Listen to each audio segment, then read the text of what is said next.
ดีครับสวัสดีครับสมาชิกทุกท่านครับยินดีต้อนรับทุกท่านเข้าสู่ช่อง VIP ธรรมดานะครับ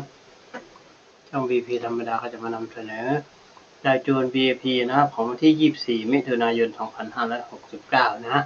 รายจูน VIP ก็คือเลขจากต่างประเทศนะครับออกเวลาเที่ยงคืนครึ่งนะครับของทุกคืนนะ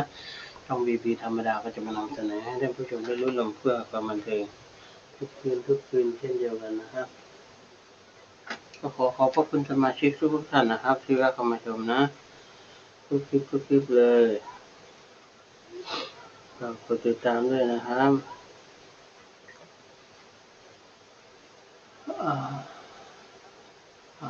ชมสิ่งที่น่าสนใจแป๊บหนึ่งก่อนนะครับน่าสนใจมากเลยแหละ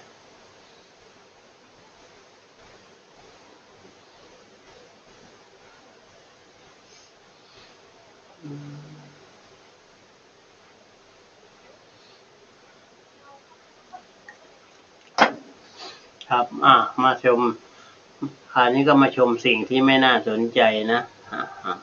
มีอะไรบ้างที่ไม่น่าสนใจ1 กับ 2นะครับ8901234นะครับครับตามนี้เลยนะครับ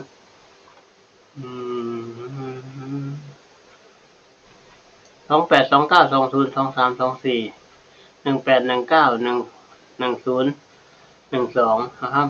ชุดวินนะครับ8901234นะครับเด่นก็1 กับ 2นะครับตามนี้เลยครับ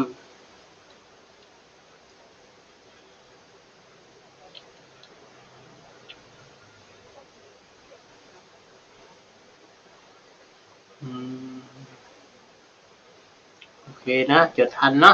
ตามนี้ก็แล้วกันนะครับขอบพระคุณมากๆขอให้ทุกท่านโชคดีครับสวัสดีครับ